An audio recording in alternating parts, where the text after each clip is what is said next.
Hey everybody, welcome to What Drives Us, episode number 210, 210. And we're off. Okay. See, that was the 2 1. See, in my head that was funny. So, I'm your host, Tony Schaefer. Today is Wednesday, December the 21st, and 2016. 2016, correct. This is the second to last show ever this year. Oh. Ooh, suspense. That sounds so final. I know, all right? Pregnant pause. Yeah, but I didn't do it. So tonight I am joined by my ever so lovely co-host, Mr. Russell Frost. Well, thank you. And of course, you'll notice from my name down here, I'm wondering. Oh, that's the wrong side. Oh, I can't point. I don't know. There's a C there. Yeah, whatever.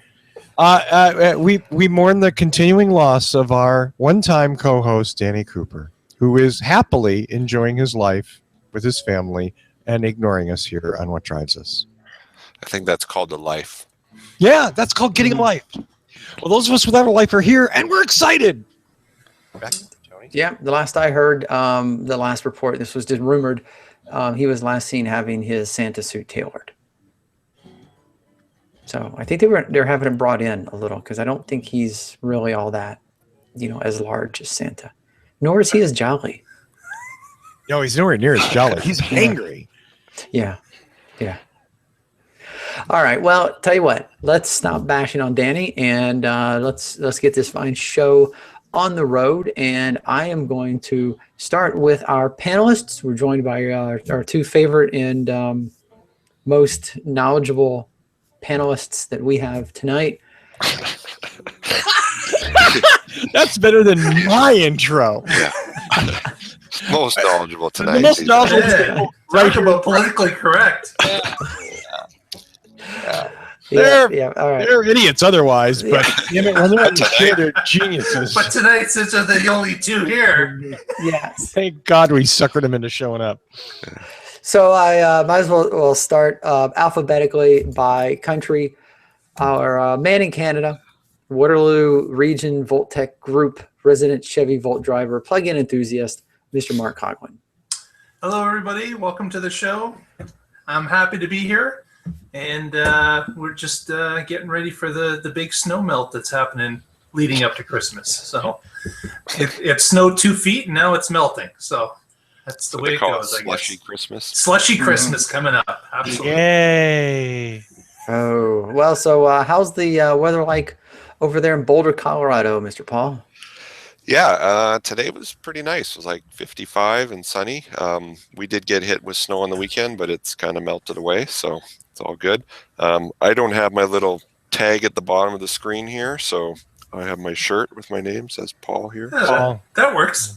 Google won't let me change my tagline for some reason, but Yeah. anyway, Free stuff. glad to be back, and happy Christmas season, happy Hanukkah, happy Festivus, whatever turns your crank this time of year. There's a lot of cranks being turned this time of year. I have no idea what that means. Let's figure it out. All right, well, I'm going to leave it with Paul. He's got our first story of the night because it directly impacts him and his home state. Yeah, it's kind of a loosey-goosey story. Governor of Colorado did an announcement, I think yesterday or the day before, that they're going to build out a charging network along all the major interstates in Colorado that will go on to Utah and Nevada. So hopefully in the not too distant future, if you have an EV with a fast charger port, you'll be able to drive across Interstate 70, 76, 25 in Colorado, and 80 and 15 in Nevada. And in Utah, 70 and 80 and 15. So that's pretty cool. And it says in Colorado there's already 8,000 vehicles, which is a gain from 100 in 2011. So that's pretty decent. And of course, we all know about the great tax credits we have here.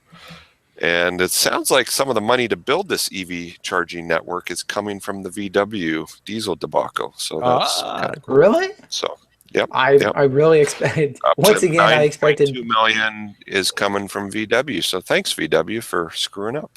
Wow. I'm sure they would have contributed anyways. Yeah. Yes. Yeah. Right. Yeah. Right. That's the kind of company they are. But just like so many stories that come out of Colorado, I expected your sentence to end with the word pot. Yeah. Yeah. The pot industry is contributing $87 million. They make that every day. In cash. Because there's no banks allowed. In 10s and 20s. Yes. Kind of smelly 10s and 20s. You know? But anyway, that's cool. Hopefully other states will follow suit if there's some VW money to distribute. And, there's no mention of what standards they're going to be or where they're going to be, but at least it's a good start. So I guess we'll see what happens next year and the year after on this. Multiple standards, at least 400 miles apart. Yeah. And we're hoping they Hopefully connect to the other states to continue, right? Well, the standard in Colorado will be different than the standard in Utah, and the standard in Nevada will be, so you can only drive in your own state. But no. Yeah, like the original train tracks. I remember reading about the original trains used to have each Different state gauge, had different gauge rails, and so they would have to stop the train and adjust the wheels. Yeah. Wow. Yeah. Or just stop completely. Let's hope they coordinate a bit better here. But anyway, so that's my story of the week, and Russell's going to put a link on, or Tony, to the show notes. I will. Yeah. I'll do that. Yeah. Okay. But this is really cool. I mean, it's good to see the states stepping forward as states, as organizations, to say we support this. We're going to do it. And cooperating with adjacent states, which is good. Right. So. Yeah. Well, speaking of electric highway, Mark's got a little something about public transportation in Montreal. Yes, Montreal has gotten together with Novi Bus, and they have put together the North America's first electric bus route. Bullshit. Hey. That didn't take long. Wow. Well, thanks, Paul. I There's appreciate many that. cities with electric bus. Should be the first battery electric bus fleet. Battery bus. San Okay. Francisco, Okay. Seattle, Vancouver all have trolley buses. San that Francisco. have been going since the 50s. I mean, I remember when I was a kid in Vancouver riding the electric buses that were already 30 years old. So, I mean, got to clarify, it's battery electric. Now that we got that out of the way. Yeah. These three buses that they have purchased for a route that runs about 10 kilometers or about, I guess it'd be about 6.5 miles, has quick chargers on both ends, both terminuses of the route. And in the picture here, it's depicted of this overhanging structure that the bus comes up, and a lever will raise from the bus rooftop and connect physically to the charge area. And that, of course, allows a more solid, faster charge to occur. It's not wireless; it's actually connected. And the bus contains a smaller amount of batteries than expected because, of course, it can charge at both ends of the route. So the bus runs, this 10.5 kilometer or 7 mile run. And at both ends, it only has to stop for a few minutes to fully charge up again to get it back to the other charge post. So kind of interesting. They're going to start running these buses. They've received 3 of these buses, and they will start running them in January through March. And they're going to start running them with no passengers just to make sure everything works fine. And then in March, they're going to start paying clientele on the buses. Well, that's good. Did anybody see my posting on the Boulder Hybrids Facebook on the buses in Montreal going down the slippery hill?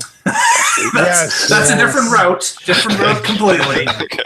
'Cause I don't think I'd want to be on an electric bus careening Actually, sideways. that's probably the safest place to be, is in one of those buses on that street. Let me tell you, after watching that video, people should take a look at that. One thing that was interesting is, because we all know how it taxes batteries to make heat, these buses have a diesel heater on them. So in the winter to get cabin heat, they've got to run a diesel engine or burn diesel fuel somehow. So Why not? I coal? mean, well, Montreal is so darn cold. They got to do something. Right. Of 'Cause course. you'd have No, a that's range reasonable. of 5 feet if you had to use the battery, probably. But Yeah. anyway, it's great. I mean, that's a good application for an electric bus that goes back and forth on the same route all day and stops at the end for a few minutes. They can top up the battery and keep on going. Yeah, and I know we've said this for years that these in these city vehicles, whether it's buses or delivery, Postal trucks, postal trucks, these things that drive the same routes every single day, and they're Same usually stops. they're the exact same stops, and some of them they sit there for a while, and usually the average drive is easily under 100 miles, usually under 50. So you don't need these big honking 300-mile batteries. Right. You just need enough to get through the day and then charge overnight. So yeah, this is perfect. The whole diesel making heat. Well, Yeah, it's kind of counterproductive, isn't it? But at least in Montreal, that's only 9 months out of the year. So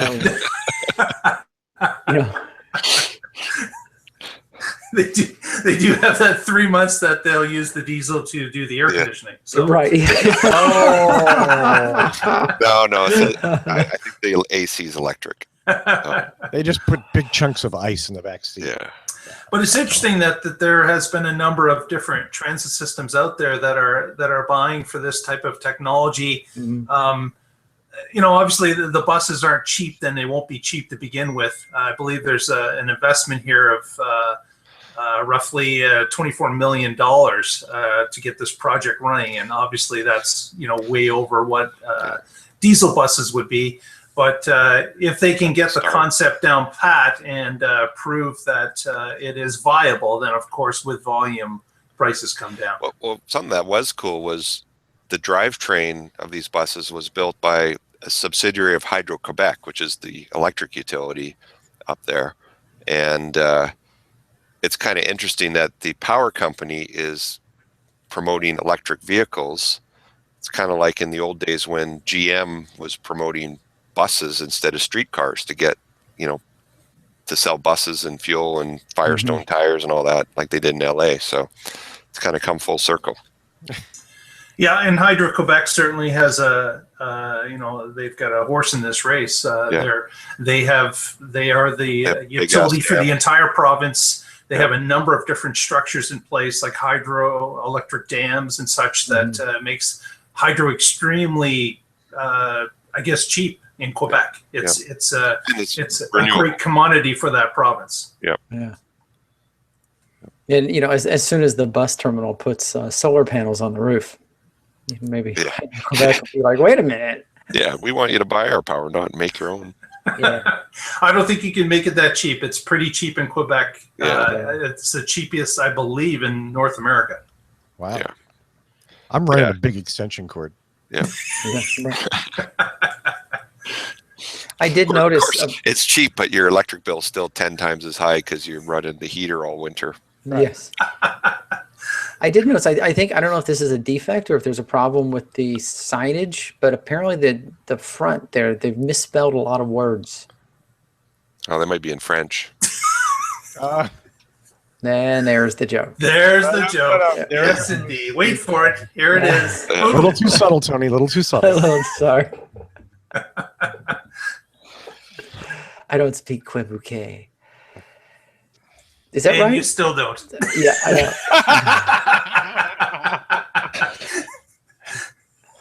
All right, moving on. All right. Yeah. So, quick, Tony, jump out of the hole. Jump out of the hole. Oh, wait! Stop digging! Damn it! Okay. So, Russell is going to talk to us, right, about Uber? Maybe. I don't know. Maybe I'm not going to talk to us. Is Uber in a little bit of trouble? I brought a fun video for the class to see. Would everybody like to see that? Yeah. There must be a substitute teacher. Let's go take a look and see at what this story's about. Here's a little video, and I want you to watch this carefully. I'm going to run it twice because it's only 30 seconds. So here it is. See if you can see what's wrong with this picture. Cars on a downtown San Francisco street. There's a yellow light. There's a red light.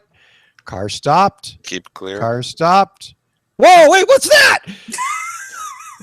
Oh, let's get a look at that again. That Uber car ran the light. That looks suspiciously like an Uber XC90 with a self-driving pod on top. And lo and behold, a pedestrian in the walk. Pedestrian. Yeah. Right in front of SF MoMA, which, I mean, come on, that's a crime against art. Yeah, Yerba Buena Center, for those of you not from San Francisco, on your left, SF Museum of Modern Art on your right. Yeah, and this has sparked a little controversy because Uber's basically given the middle finger to the Department of Motor Vehicles in California. Department of Motor Vehicles in California, which, frankly, fairly powerful organization in California, because there's one or two cars there. They've asked that Uber not do this unless they go through a special process. There are currently, I think, I want to say 130 cars in San Francisco currently licensed for this and being tested. Uber, however, just said, we don't care. We're going to do whatever we want to do. And just in the last week, we've seen 2 videos of Uber self-driving cars running red lights in San Francisco. But there is still a pilot in the driver's seat as a backup. Apparently not a very good one. Right. Well, no, he did what a human would do. He stomped on the gas pedal when the light turned. He yelled at the pedestrian, "Get out of the way!" Get over the road. Fuck you. Yeah. Wait, I want to see if I can see that, because I don't see the gas, the car, you'd see the car would move, right? Yeah, and I don't make out. I couldn't make out a lurch. And certainly there's no brake lights. There's no brake lights and there's no acceleration, Paul. I'm sorry, I have to take issue with that. It looks like the dude's just rolling. Yeah. He may be asleep, he may be watching porn on his phone. Who knows what he's doing? Right. What he's not doing is piloting the vehicle. And what the vehicle is doing is not following the traffic laws. Right. And what Uber's not doing is following the laws as the DMV, the Department of Motor Vehicles in the state of California, has put down. And their lawyers got a little testy. Uber basically said, we don't care. How did you do that? I didn't realize that was an option. This is sort of Uber's business plan has been, we just do whatever the hell we want. And if you don't like it, kick us out. And some communities, some states, some counties, some countries have kicked them out. But for the most part, they get away with it because, like many things, they're a big corporation, and who do you pull over and arrest? Yeah, it's tough to do that. But on the other hand, maybe the pilot had been driving for a week and the car had not made a mistake, and he decided, you know what, I'm just going to play with my iPhone the whole day and ignore piloting what I'm supposed to do. Well, Let me get more to the point, Paul. And since you've spoken out twice, I'll start with you. Do you think it's cool that Uber can do this, or do you think that Uber's wrong? No, I think they should abide by the law. But I'm saying this is probably what happened, is that the system is working better than he thought, or she, the pilot, and they just got lazy. And yes, Uber should be slapped for that. But you have a red light and a pedestrian. Right. I mean, so clearly the system was not running flawlessly. Right. And how many just got lazy, wasn't paying attention does it take for someone to actually get hurt? Yeah. Well, you would think the red light thing would be, one of the first things you'd have to figure out with an autonomous car. Yeah. Red means stop. The yellow, Yellow means stop. Get ready to stop. Right. Well, yellow means stomp on it. But that wasn't even close. I mean, that was the thing. And it wasn't that the Uber car stretched a yellow. We've all stretched a yellow. Yeah. No, that light was red. The car with the dash cam had come to a complete stop. Yeah. And then the car went through. Yeah. So it's at that point you say, who do you pull over and arrest? You don't pull over and arrest anyone except to say, Uber, if we catch another one of your cars, we're impounding it. Right. Or something.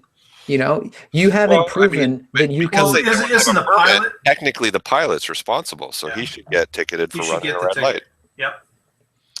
And But I'm saying more than a ticket, more than just a ticket, because if they're not supposed to be doing their autonomous cars on the road Right. with pedestrians, then no, you impound the car and you fine them heavily or you whatever. I mean, this is an interesting. I know this area very well because I used to work right down here. And this street is probably, given looking at the traffic, maybe 25, 30 miles an hour, maybe at the most. And that car's a good 3 seconds after the red turns. Right. You see the Uber car glide through there. So he was back there a little ways. I mean, there was time for the vehicle at some level to react.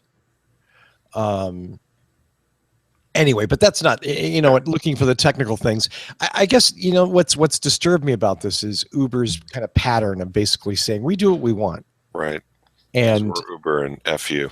Yeah, because we're Uber and we've got a big market cap and we don't really give a shit. And, everybody Of course, loves didn't they lose like 800 million last quarter or something? But Did they really? I didn't know. oh yeah, they're far from being profitable. Yeah. But they're building a brand. Right. But they've got market cap. Yeah. Yeah. They've got that Well, they're stock. spending the market cap. But Yeah. I don't I also think this shows one other, and this will be the last point I'm making this, I promise. I think it also shows what should we say? In my opinion, what is sort of the uselessness of having a pilot in an autonomous car, because the pilot basically has to be like driving, but the pilot isn't. So the pilot's attention is going to lapse and waver and flag at times, and stuff like this can happen. Yeah. You know what I mean? Like if you're not driving, you're probably not paying attention. Well, and the when you think about the pilot has to wait until the car doesn't react. right. You know what I mean? Because otherwise, how would the And pilot humans know have that a the car lot was slower going reaction to? time than a computer. Yeah. So if the pilot, Like by the time the pilot realized he's going through a red light, he was 3/4 of the way through it. Probably went, oh shit, Yeah. I can't step on the brake pedal. right, and Right. that's what I'm saying. So even having a human in the car, in order to be a successful test, you have to wait for the car to either succeed or fail. And after the car has failed, then you react. The problem is it's already failed. Yeah. Right. And I just, that's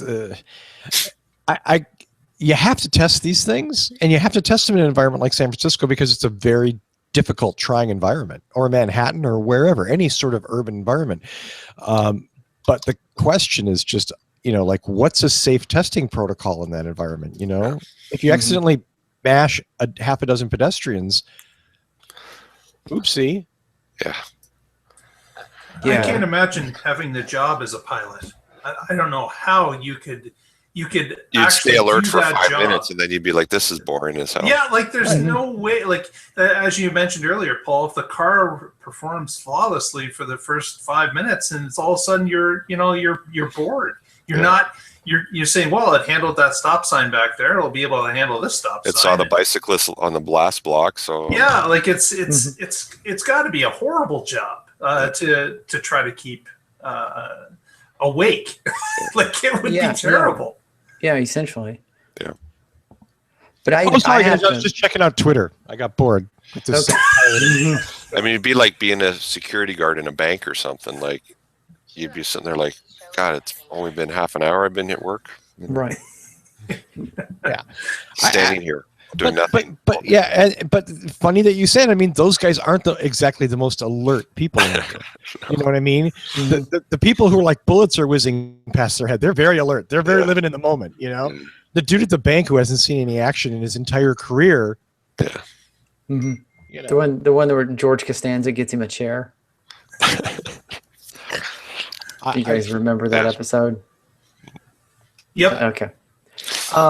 But I have to just keep coming back to the fact that Russell's question, should they be allowed to get away with this? And I have to try to play that hardcore. Absolutely not. No.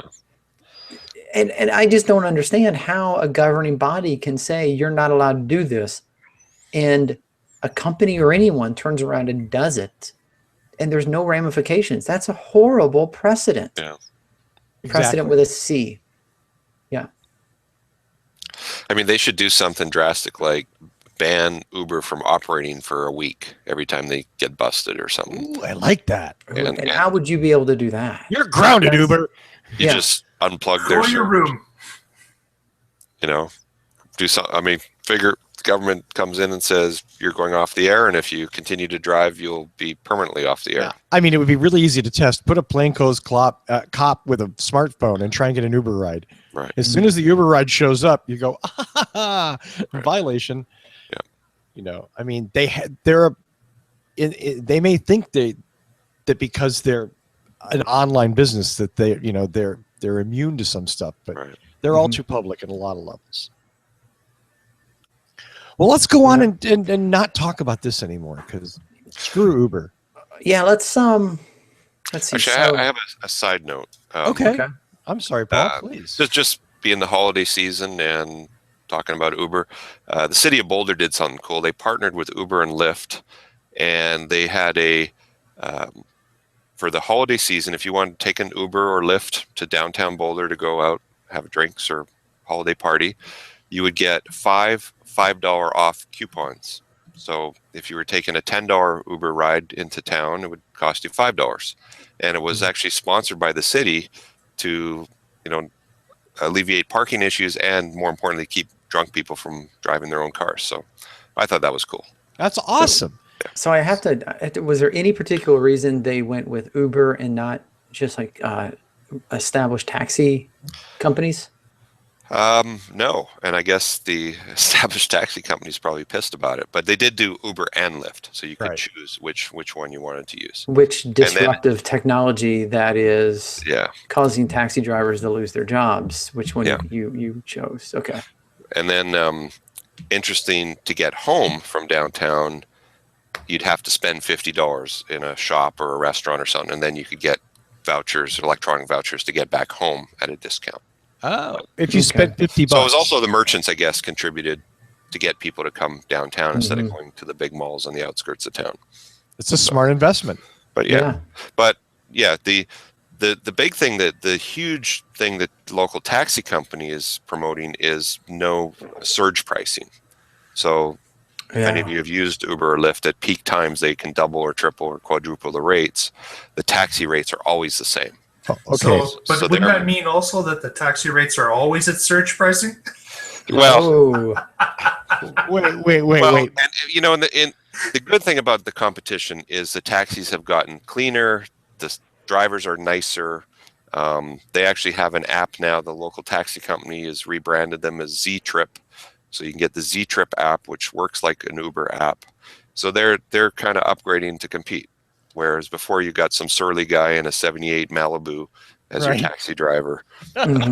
So, competition's a good thing. It should be more level, playing field. Yeah. But I have seen the local taxis get better. Can I? I'm gonna guess here, Paul. I don't know the laws in Colorado or in Boulder, but I do know the laws in other places. And I'm gonna bet that the reason that the cab companies don't do surge pricing is because they're heavily regulated on what they can charge. That's true. They're marketing something that they have no control over. Right. And hey, you know what? Cheers to them, because that's the only thing they have. That is an advantage. You know what you're going to pay with a cab company. Yeah. It's always the same New Year's Eve, a cab's going to be the same price per mile. Uber could be $18 a mile. Yeah. I totally agree. Yeah. So. Well, I'm going to take over an article that I found that I thought was pretty. Wait, what was that? What was that, Brett? I was gonna nothing. I'm excited. Tell us. And I'm gonna post some pictures for you. I thought that was some sort of gasp, like no. You saying, "You bastard! I told you about this." But okay. So as we have harped on in the past, Volkswagen was busted, the whole Dieselgate, and so now they are buying cars back. But here's the funny part. They have to be returned in an operable condition. So the question becomes, what is operable? And it is actually defined as drives on its own power. Yeah, I think that was basically it. It must be able to drive on its own power, and that's to keep people from returning totaled cars and say, no, really, this is my daily driver. I like these pictures. No doors. Yeah. No So bumpers. So some of these owners are taking liberties with the term operable, and Liberty. what they They've got what a they milk know crate in as the is driver's that seat. there are aftermarket parts markets Yeah. for Volkswagens, and so they're pulling the bumpers, they're pulling airbags, and doors and wind side mirrors with the signals, and I mean they're basically pulling all the parts that are not needed to operate the car. And so I saw Russell, I think was going through some of the pictures, and I think Mark had something to add that I hadn't heard. Mark, was that just today or yesterday? Yeah, just today I read in a forum that one of these guys who had stripped their car, not sure it's the same one as the photos being shown, but they prompted on social media how they were going to do this and return it to the VW dealer that day. And that dealer got a lawyer involved, and they refused the car. Wow. Because of it being, in the shape that it's in. So I guess the moral of the story is if you're going to strip the car, don't announce it before you drop it off. Right. Mm-hmm. Yeah, I guess you could take a sledgehammer and hit every panel on it, and it's still operable. It just would look like hell. Right, and it would certainly decrease their resaleability. And yeah, one of the things is, I mean, at least initially, to Volkswagen's credit, is these people who are bringing in these stripped and banged up cars originally reported that Volkswagen wasn't even batting an eye. It seemed that they really just wanted to end this. Right. Just wanted to give you the check and get out of there. Yeah. So yeah, as long as you don't announce that you're trying to screw them over. Could also put that, I forget what the concoction was, but back in was it 2008, the cash for clunkers, you would trade in your old 78 Buick, and they'd put some chemical in the engine, and they'd run the hell out of it till the engine grenaded, literally, and to make sure that the junkyard wouldn't resell that car or resell the engine. And it took a few minutes for that chemical to destroy the engine. So I guess if you were trading in your VW, you could pour it in right in the parking lot, and they could drive the car around the parking lot, and then 5 minutes later it would go boom. And it's like when I turned it in, it was operable.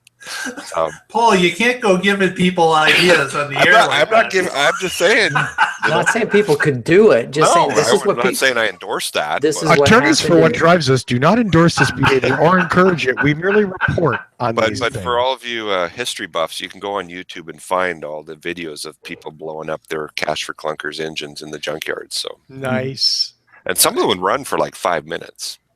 And some would run for 5 seconds. But It's, it's hard for I don't really have any sympathy for VW here. They lied to make money, and they should pay the price. these owners found a loophole and decided to screw them back after getting screwed. And I realize that two wrongs don't make a right, but in this case, it's not so bad. It's, a site that I frequent is green tech. I frequent a lot of green tech sites, and there was one very good article. I felt it was well written, and they tried to capture in terms of how much excess air pollution Volkswagen put out in the air that people driving these cars put out there unwillingly. Beijing this week. Well, yeah, the wind blew that, cleaned that out. So they tried to break it down to say, they did this for money and the consumers are losers, but in the grand scheme of things, we're all losers because we were all on the road with these cars that were spewing out all these contaminants. We were breathing it in. There was all the particulates, the environment negatively affected. And they really tried to break it down to say, here's exactly how much this cost us as a species and the environment. And I mean, we're looking at it as they did it to make some money, which they did, but they screwed all of us, not just the owners. Didn't it like take off 37 days off everybody's life or something? Quite possibly. I don't know. I think I just November made that up, did but- that. That was good though, Paul. Yeah. The month of November took several years off a lot of people's lives. Here's a shot of that VW that they stripped. The dealership refused. It has It's so exactly awful. one seat. Yeah. Got the steering wheel still. Hmm. Got 4 wheels. The engine. I just don't see a problem here. Right. It looks about normal, doesn't it? Yes. Yeah. I mean, Yeah. I don't really know what else. Yeah. I'm being facetious. I admit it. Well, That's everything. The spare, you can see the spare is gone, the hatch is gone, all the doors are gone, the hood is gone, all the seats are gone. headlights are gone. Yeah. Yeah, which means you can only bring it in during the day. Right. Safely, yes. Yeah. I'm surprised you could even Unless drive you're in that. Canada where they have daytime running lights. Yeah. I mean, how could you even drive that? We'd and not have get to leave pulled the over? lights in, yes. Otherwise, your Paul would be ripping them out in the parking lot. Okay. So we go from consumers screwing over a company to a company trying to punish consumers. And Russell's going to tell us about Tesla. Huh? Oh, What? yeah. So, our friends at Tesla have been wrestling with the supercharger issue, and we've talked about this quite a bit. All these Model 3 deposits that they have, and the growing fleet of Model S and Model X Teslas that are out there. In some places, there actually is congestion at supercharger stations, mostly in California, mostly up north, but also in Los Angeles. I mean, there's reported, a lot of they actually have valets in some of them. So Tesla announced actually earlier this week that they're going to start fining owners. And the way this works is if you're charging in a supercharger and more than 5 minutes after your vehicle stops charging, Tesla is going to fine you 40 cents per minute until you unplug your vehicle and get it out of the charging spot. Obviously, that has some Tesla owners upset. Even our own Evan Fusco had mentioned in an email that he often goes and charges the car and goes has lunch or something, and then comes back, and who knows, the car may have been sitting there for half an hour not charging. Now, in his area, there's no supercharger congestion. And I guess his suggestion was that Tesla may be implementing this a little ham-handedly. Perhaps what Tesla should do is have a thing that's if there's no open slots at the supercharger station, then the fine comes into place. And I think Elon modified the policy. I was going to say, to interject, they did please. actually come back a couple of days after implementing it, and they did say if there are open slots, then that's Or okay. it's more than 70% occupied, we're going to penalize you. Yeah. So if you're in nowhere, Iowa, you can leave your car overnight as long as it's empty. So I think that's fair.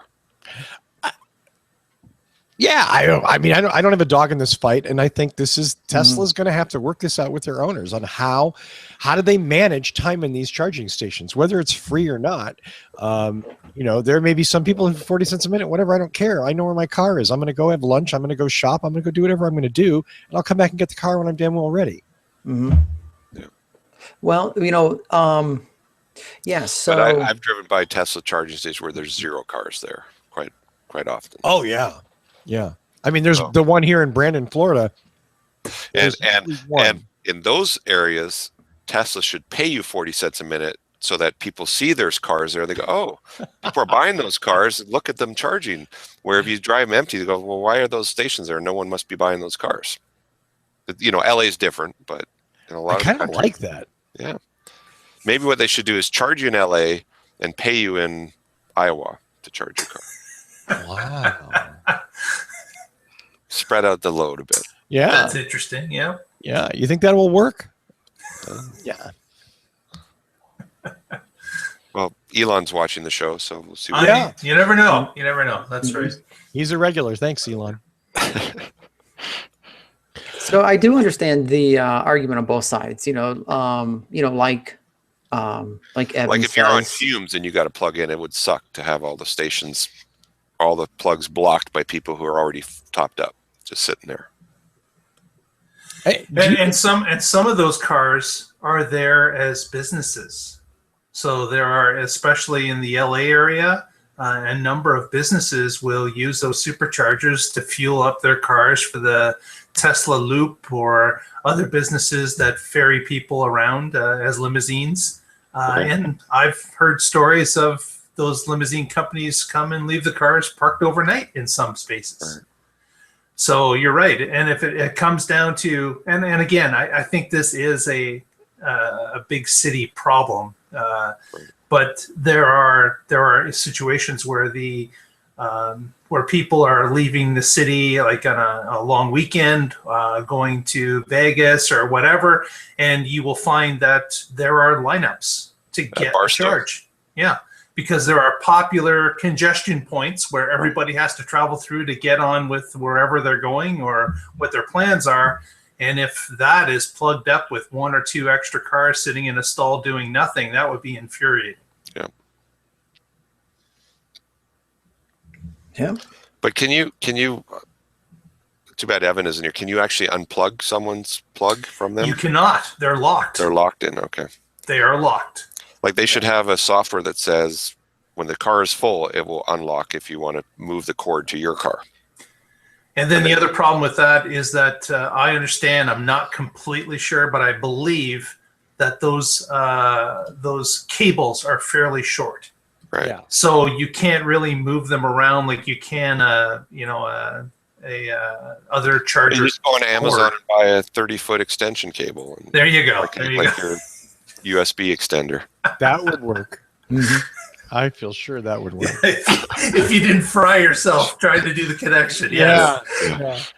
Just don't drop it in the puddle.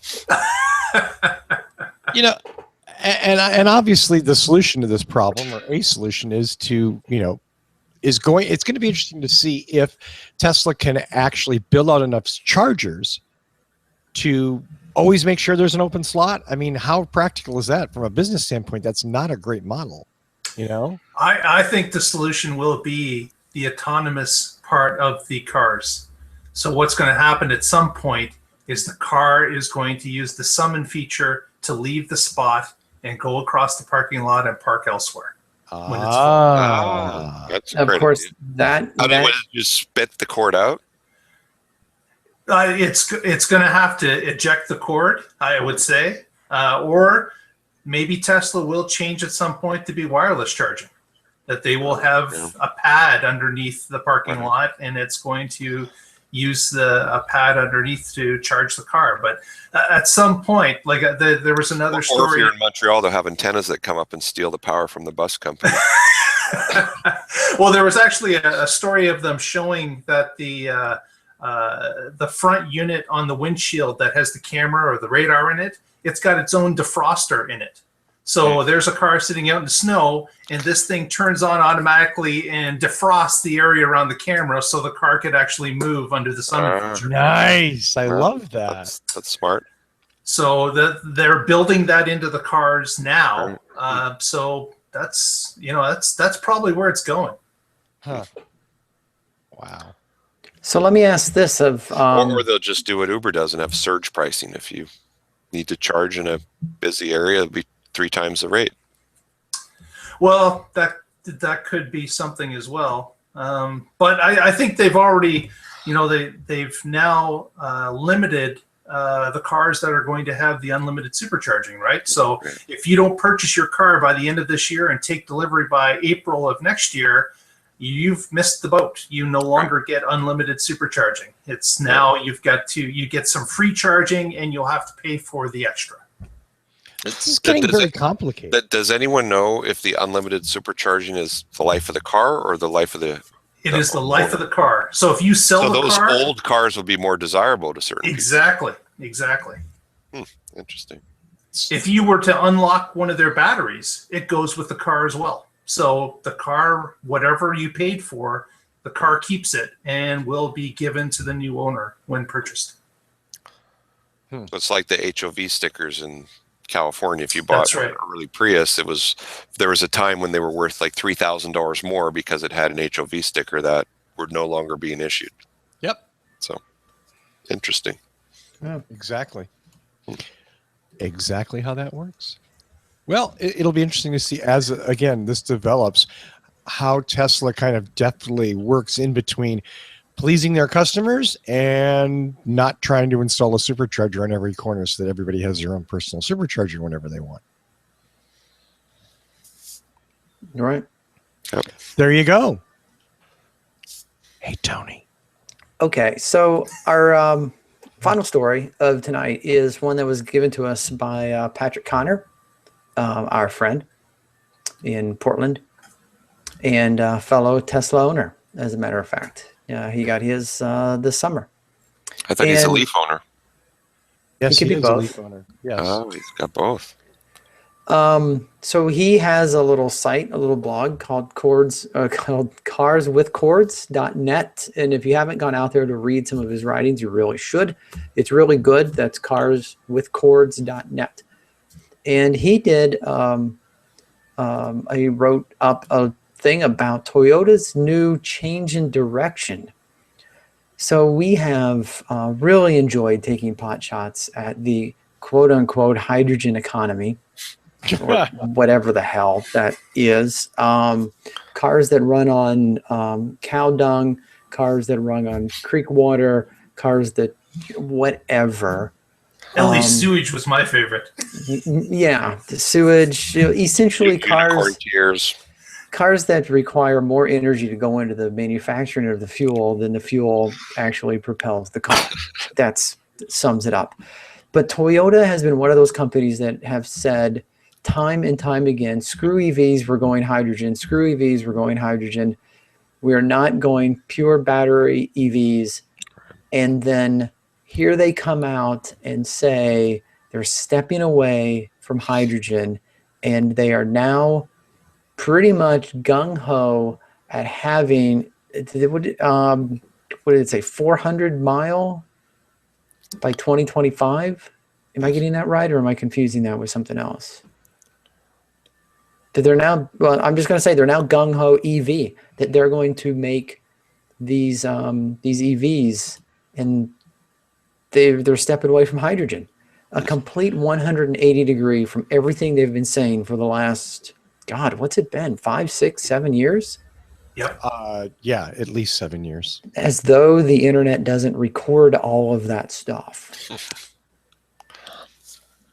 I mean, here's the problem that I have with that story is it's one statement, and I put up rather than talk. I'm gonna do the same. I'm gonna hold Toyota to the same standard I hold Faraday Future to and everyone else. It's all well and fine to talk a story, but when we have this history of you guys saying one thing and then all of a sudden, woohoo, we've changed our minds, which is wonderful if they have, but let's see them do it first. I also would have liked to have seen Toyota do for electric vehicles what they did with the Prius 1997 and 2001, which is essentially just spring it onto the market. No one had any idea they were developing it.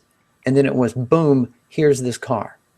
It would have been really cool if they would have been developing these electric vehicles, years past, and then saying, yeah, okay, now, we're shifting our focus, and here's the electric vehicle we've been working on. And it turns out to be this massive, really cool, awesome driving machine. Well, and I think, like we've talked in the past, I think it when they saw, was it 400,000 people gave Tesla $1,000, they said, maybe there is a demand for these cars out there. Yeah, go figure, right? Yeah. And that kind of woke them up. And someone got bitch slapped at corporate, for saying no one wants EVs. It also could be, Tony, that maybe that they're a little bit behind the 8 ball here, and shareholders won't stand for silence on the subject. And maybe they can't just come out with a surprise. They've got to say, hey, we've woken up. We understand. Right. We're now moving towards this. Well, I don't. I mean, with shareholders, I guess sure, shareholders can be stupid sheep, and they might not think that that's a good move for Toyota. So, okay, that makes sense. I get that. Sorry, I had to talk that one out loud. My bad. And what was the final sales figure on the Mirai? Like 57 or something, or And they were, I think, It doesn't matter, really. yeah, and they were like all employees with employee leases with no money down and free hydrogen for 3 years or something. Yeah. I mean, I'm looking for something that I wrote about this. So this is something that I wrote to Tony earlier in the week and Patrick about this subject. I think Paul and here's the problem with this too. There is this thing called corporate inertia. That's what I call it. And Trademark. a big company. Think of it, if inertia is too sciencey for you, think of a big company as like a big ship. Yep. And a little boat can turn around and maneuver and do all kinds of great things. Mm-hmm. A big boat takes a hell of a lot of power and a hell of a lot more time to turn around. Yep. And this is a seismic shift for Toyota. The question is, if they mean it, let's just take them at their word and assume they mean it, and we hope they do. Still, how long is it going to take them to do this? And keep in mind, here's the part that bums me out in a way. Toyota's been so behind the ball on this that they're talking about releasing their first EV in 2020. Right. By then, we're going to have what? Everybody. Maybe, yeah. I mean, we're talking like third generation Bolt at that point. Maybe second generation Bolt, second or third generation Leaf, maybe. Tesla will, unless there's a huge ball dropping on Elon Musk's part, Tesla will by then have sold a good number of Model 3s and may even have another model announced. They could just wait for the Tesla stock to collapse and then buy them for 10 cents on the dollar. Right. Because that's going to happen. Yeah, I mean... Yeah, I mean, by 2020, Elon Musk is going to have the Tesla Model 3 that can launch itself into outer space and then land itself on a barge. That's right. That's vertically. Wow. Yeah. And it will be solar powered. Completely solar powered while burrowing tunnels under cities to bypass traffic. Yeah. Oh, yeah. He's doing it all by 2020, hyperlooping the whole thing. But I mean, that's an excellent point, Russell, is they are now they literally went from being one of the two first in the American market with hybrids. Honda and Toyota brought out the Insight and the Prius, shocked everybody. They had to basically convince everybody that hybrids were viable. And then what did they do? It's like they sat on their laurels for what's been 16 years. And now it's going to be 4 more years at least before they come out with an EV, which is going to be 10 years after some other EVs were hitting the market. Yeah. It's night and day. It's a 180-degree shift in the but if they really want to do it, I mean, if they've got the cash, they could throw 1,000 engineers on it and make it happen if they wanted to. Let me ask you this, Paul, but you say that, and I realize that is absolutely true. Toyota could literally put 1,000 engineers on this. Right. But the question is, do you really? I mean, I'll believe it when I see it. Yeah. I mean, in other words, what is what if their first EV is like some tepid 80-mile range, 3-wheeler or something? But go back to 2001, the RAV4 EV, the original RAV4 EV that was entirely built by Toyota, was an amazing car. It was 10 years ahead of its time. You know? I mean, it had a 100-mile range in 2001, 2002. And people who bought those cars loved those cars. Wait a minute. We saw a whole bunch of those in a parking lot out in Torrance one day. Do you think they're just like they're painting them and they just figure it'll take until 2020 to roll them out? And no, man. No, there's still a ton of them out there. I mean, I own one. There's a bunch.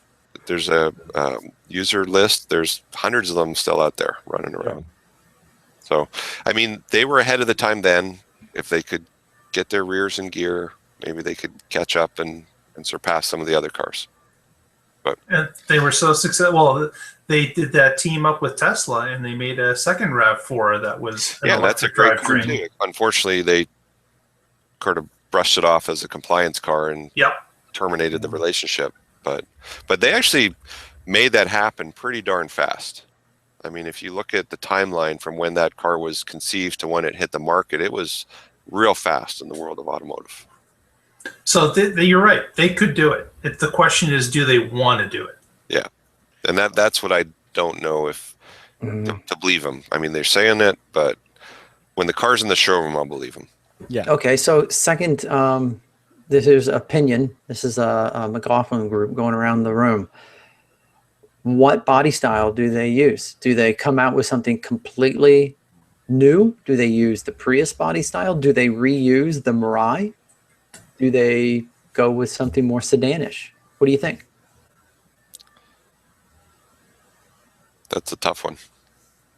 Am I supposed Maybe to go the Mirai. first? Yeah, I don't care. Oh, I think let's put it this way. If you're the last person to the race, if you're the last person in the beauty pageant, if you're whatever competition you want to call this, if you're the last guy there, the last woman there, it better be damn sexy. It better be damn awesome, and it better be priced right.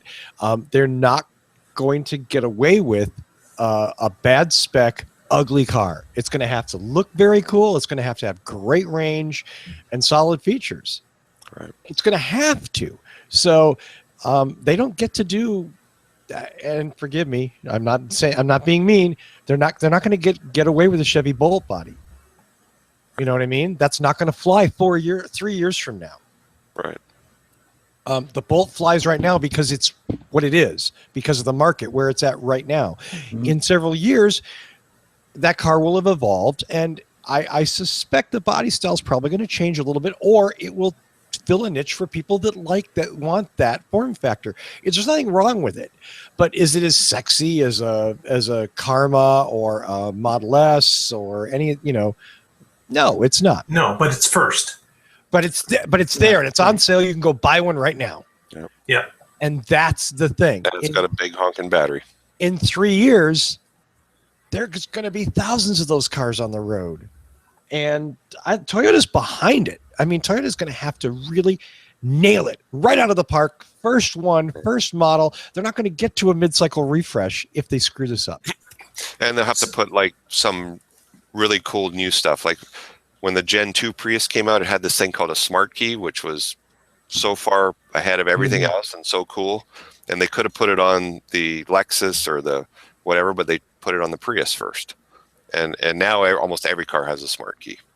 But at the time in 03, 04, it was pretty cool. Yeah. Oh, Smart Key's still amazing. I love Smart Key. Yeah. So 2020, the EV better have Into version 2.0. Intune 2.0. Right. Yeah. Oh God. To answer your question there, Tony, though, I would say that I would go for the SUV or crossover because there's just such a lack of that today. Yeah, that's true. They should come up with the Mitsubishi Outlander plug-in hybrid. If Somebody should. Yeah, Because somebody. Mitsubishi's never going to do it. how's this? Let's talk about rank stupidity for a second. Toyota's made not one but two electric RAVs. Right. And walked away from both of them. And this is the form factor that Mark thinks is going to work the best in 3 years. They've already made it twice. Well, and that's Should be quick to make it a third time. Yeah. Third time's a charm. Yeah, I mean, and I don't disagree. I think, again, if vehicle trends stay where they are, people love that form factor. They love sitting up higher. They like that. I mean, the RAV hybrid's outselling the Prius V like 10-1 or something, right? Yeah, I think, and I have to say a shout out to us, to the podcast. We called it. We totally knew that the RAV hybrid was going to be cannibalizing the V. Yeah. And you're right. It is a great form factor, and it's a great car to drive. And the RAV EV is a great car. Oh, that's an awesome car. Yeah. So it's if they can, again, just beef that up and use the new generation RAV4, because we know when they did with Tesla, they actually used an old generation body. But yeah, in 2020, they'll probably have a completely different, Mhm. RAV generation. But well, let's just hold our breath for Yeah. 3 years and 4 Cross our years. fingers. Yeah, and see what comes up. That's yeah. We're holding our breath on a there, lot there of have things. been little Yeah. stories here and there about Toyota has certain patents in battery technology and is acquiring battery technology. So maybe they're And secretly they've doing. figured out lithium. Yeah. Mm-hmm. Right. So, Yep. but Well, until it's in the showroom, it ain't real. right. Yeah, until you can buy it. Yeah. Well, what do you think, guys? Does it feel like a complete show?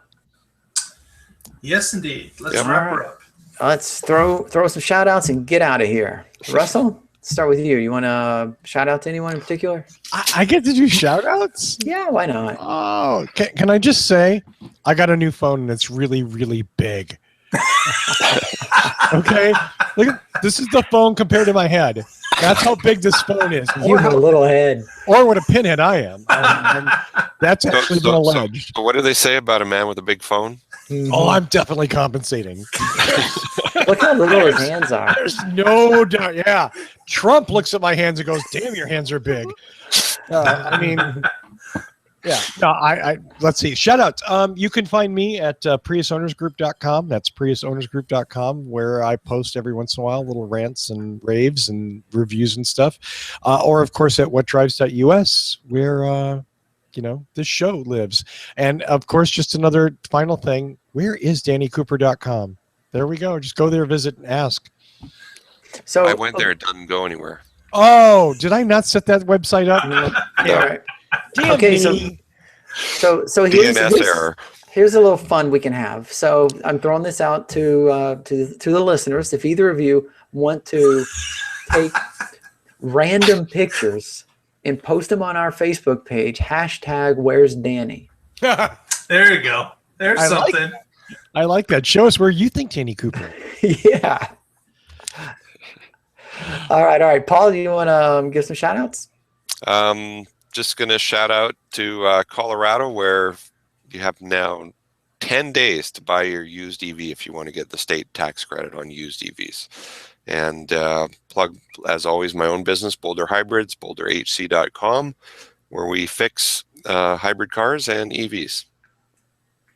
All right. Mark? Hey. Yeah. Just a shout out to the Waterloo Regional Voltec Group. And next week, stay tuned because my mileage test is coming to an end. It's been over 4 months now for the Volt, and I'll have the final tally for next week's show. Oh, is it better than 20? It's north of 20. Okay. Sweet. That's awesome. Well, I want to give a couple shout outs. First of all, I want to give a shout out to 2 women. No, literally. I'm drinking a New Glarus, 2 women. See here. Yeah. So, and also as usual, give some Facebook shout outs to some people. Eric Yan, who's interacting with us, giving some comments and some likes, and Bradley Temperley and Al Lococo, and a gentleman named Tyler Chess, who we know through a friend of the show, Austin Kinzer. So just want to say, hey, shout out to all of you. And it looked like we had dropped a like on the page. What? I know. So I'm here. I am. I liked us. Someone unliked us, and I'm sitting here and I'm thinking, Mark, do we have to talk to your mom again? Oh man, did I piss her off last week? So if you see her over the holidays, just kind of, We'll see if that like appears next week. Yeah. When she's not in the room, get on her computer and re-like the page, because that would make Russell feel good. I gotta go. I can't take this. Russell's now distraught. Yes. He's crying into his large phone. Large stainless steel beverage. Yep. All right. So as usual, if you own a Prius, you need accessories or fun stuff for your car, be sure to visit the Prius shop for all accessory needs. Find it at priuschat.com/shop. Don't forget, it's priuschat.com/shop. Every item sold has been inspected and tested by Prius owners, not just Danny, but he hands them out to homeless Prius owners and has them test them on the streets of everyday America. I just made that part up. Wow, that was the best version of that I've ever heard, though. And I'm going to do the Tony part. So there are two ways to for you to overlook. No, I'm going to read this really carefully. There are two ways for you to look over our virtual shoulder. First, we have a Facebook page at facebook.com/whatdrivesus where you can leave us comments, suggest news, or just like the page. Also, if you use Flipboard, a news aggregator, or as a news aggregator, be sure to subscribe to our What Drives Us magazine. Yep.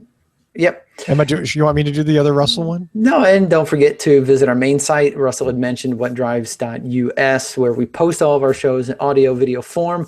You can stream them. You can download them.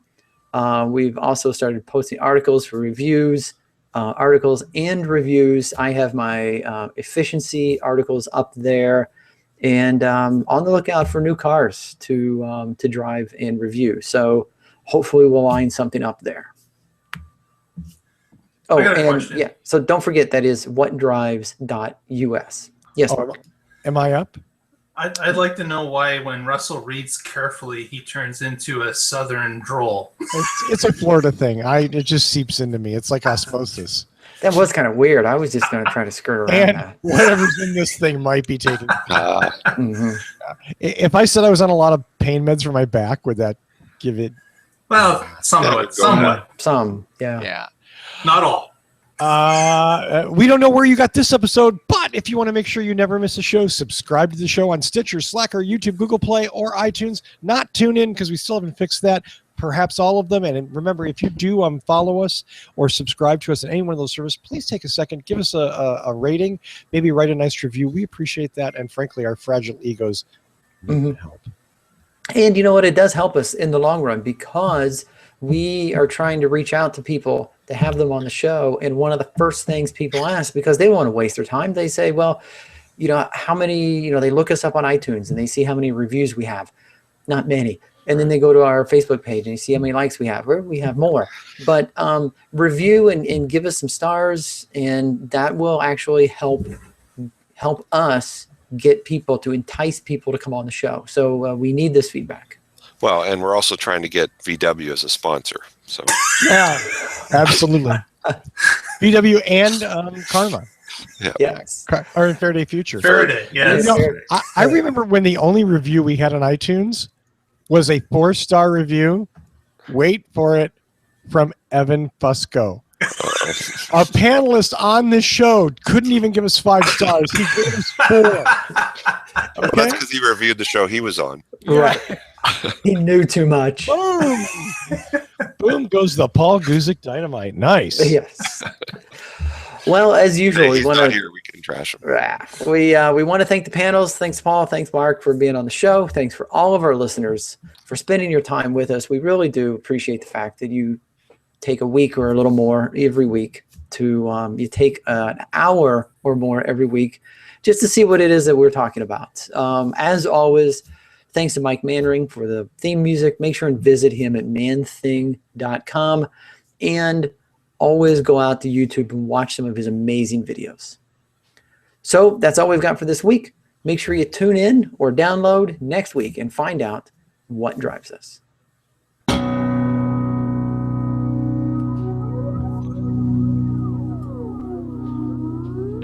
See ya. See ya. Thanks.